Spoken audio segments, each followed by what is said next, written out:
কিন্তু এত ক্রিমিনাল কেন মুসলমানরা, এত অশিক্ষিত কেন? কেন মুসলমানের ভ্যানওয়ালা ছেলেকে ভ্যানওয়ালা হতে হবে, ফলওয়ালা ছেলেকে ফলওয়ালা হতে হবে? কেন তার ডাক্তার, ইঞ্জিনিয়ার, প্রফেসর, লয়ার হবে না কেন?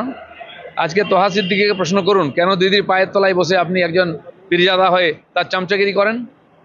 কেন? আর আজকে কালকেও হয়েছে, আমি যেখানে থাকি ভাঙড়েতে বোমবাজি হচ্ছে, মরছে। কে বোম মারছে আর কে মরছে, কে জেলে যাচ্ছে, সব মুসলমান। তার জন্য বিজেপি দায়ী নেই কমপক্ষে। নওশাদ সিদ্দিকী কার ভয় দেখিয়েছে? উনিও তো মুসলিমদের ভোটে নিয়েছেন, কিন্তু দুপক্ষই মুসলমানদের মারছে, মারাচ্ছে। কেউ মরে চলে গেল নিচে, কেউ চলে গেল জেলে। লাভটা কার হচ্ছে? মুসলমানরা এখানে দাওয়ার বোর্ডের মতো ব্যবহার হচ্ছে। আমরা তো বারবার এটাই বলেছি। মোদি কমপক্ষে এটা করেননি, তিনি সবকা সাথ সবকা বিকাশ করেছেন। মোদিজি এখানকার একটি মুসলমান ছেলের জন্য যে স্টাইপেন্ড পাঠান, সেটা ভেঙে দুটুকরো করে দুজনকে দিয়ে মমতা ব্যানার্জি ভোট নেন। ভাবতে হবে মুসলমানদের নিয়ে কি হচ্ছে। প্রিয় দর্শকগণ, তোমরা দেখলেন ভিডিওটি। দিলীপ ঘোষ যে কথাগুলো বললেন, মুসলিমরা কেন এত ক্রিমিনাল, মুসলিমরা কেন এত ক্রিমিনাল হচ্ছে, মারছে কারা, মরছে কারা, যাচ্ছে কারা, খুব সুন্দর কথা দিলীপ কথাগুলো বলে গেলেন। মুসলিমদের ঢেস মেরে বলেননি কিছু, এবং মুসলিমদের কোন পক্ষে যা কিছু বলে গেছে সেগুলোকে আমি সমর্থন করি, এবং মুসলিমদের এদেরকে আরো কিছু বলা উচিত। কারণ আমি একজন মুসলিম, তারপরেও মুসলিম হয়েও আমার অনেক লজ্জাবোধ হয় যে মুসলিমরা কেন এত নিকৃষ্ট পথে দিনের পর দিন চলে যাচ্ছে। মারছে কারা? মুসলিমরা। মরছে কারা? মুসলিমরা। মারাচ্ছে কারা? মুসলিমরা। কেন এটা কেন হচ্ছে ভারতবর্ষের মধ্যে? যেমন কথার কথা, আমাদের পীরজাদা তোহা সিদ্দিকী, দিলীপ ঘোষ ঠিক কথাই বলেছেন। পীরজাদা তোহা সিদ্দিকী মমতার পা চাটে, কথাটা একেবারে যে সত্য নয় এরকম কিছু নয়, পুরো সত্য কথা এটা। এটাকে আমি 100% সমর্থন করি। কেননা এই পীরজাদা তোহা সিদ্দিকী, এনার তুমি কথাগুলো শুনবে, হ্যাঁ, আগে কিছুদিন আগে উনি বলতেন কি না মমতার হয়ে, যে মমতা হলো মা মাটির মানুষ, মমতাকে সমর্থন করো, মমতাকে ভোট দাও, এগিয়ে নিয়ে চলো শান্তির পাটে। হ্যাঁ, কিন্তু সেই তোহা সিদ্দিকী আজকের কথায় কথায় তিনি বলে বেড়াচ্ছেন যে ভারতীয় জনতা পার্টি কিংবা আমাদের যে টিএমসি পার্টি চোর চোরটা।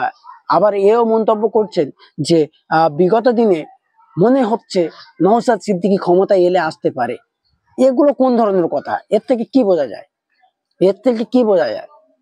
যে তোমার কিছুতে কম হচ্ছে, হয়তো এতদিন সেটা তোমার পরিপূর্ণভাবে হচ্ছিল, যার জন্য তুমি মমতা ব্যানার্জির হয়ে কথা বলছিলে এবং মমতা ব্যানার্জির 100-100 তুমি দিচ্ছিলে। কিন্তু আজকের তুমি এই যে কথাবার্তা গুলো বলে যাচ্ছ, হ্যাঁ, এগুলো তো একেবারে মানার মতো না, না অমানার বাইরে চলে যাচ্ছে, মানার বাইরে চলে যাচ্ছে। এগুলো কোন ধরনের কথা? তুমি এখন অলরেডি তৃণমূলে রয়েছো এবং তৃণমূলের হয়ে কাজ করছো, এবং তোমাকে একটা পদ দেওয়া হয়েছে, তুমি সেই পদটাকে পালন করছো, এবং তারপরেও তুমি যে এই কথাগুলো বলে যাচ্ছ যে আমার মনে হচ্ছে 2026-এ আইএসএফ ক্ষমতায় এলে আসতে পারে এবং আইএসএফ ক্ষমতায় আসবে, এরকম ধরনের কথা বলেছিল। আর এখনো ইনি এই ধরনের কথা বলে যাচ্ছেন। এবং এই যে ভাঙড়ের যে খুনটা হয়েছে, রাজ্জাক খান মেরেছে কে? মুসলিম। মরেছে কে? মুসলিম। কার মদতে হয়েছে? সেটাও মুসলিমের। এবং একটা আইএসএফ যে দল এবং নওশাদ সিদ্দিকী, তিনি একজন নির্দোষী মানুষ, তাকে জোর করে দোষ চাপিয়ে দেওয়া হচ্ছে।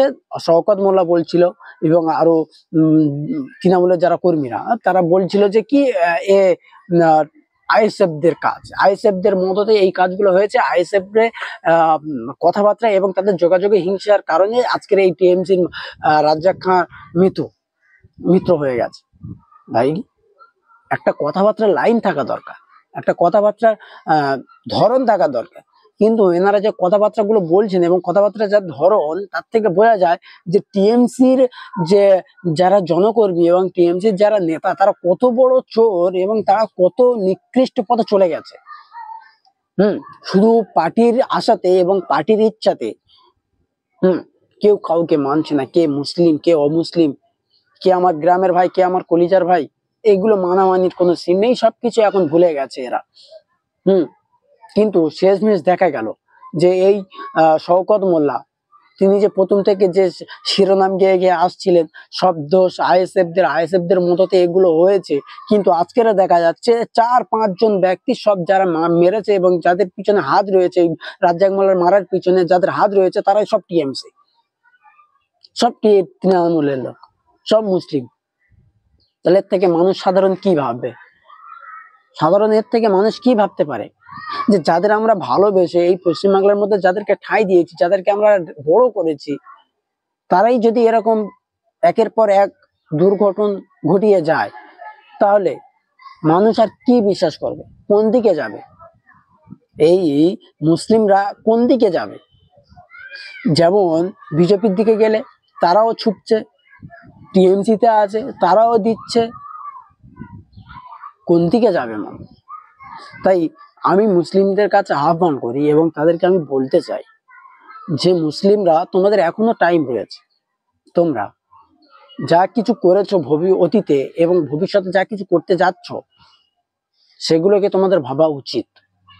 অতীতে যা হয়ে গেছে এই 2026-এ যে লোকসভা ভোট, এটা সবাইকে মাথায় রেখে ভোটটা দেওয়া কিন্তু অতিরিক্ত প্রয়োজন।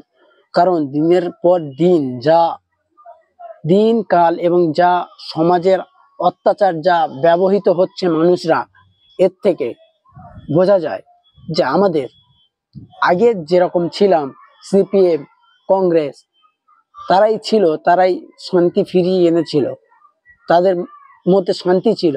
কিন্তু এখন তা নেই। আমরা আবার তাদেরকে ফিরিয়ে আনতে চাই এবং তাদেরকে আমরা আবারও দেখতে চাই পশ্চিমবাংলার বুকে।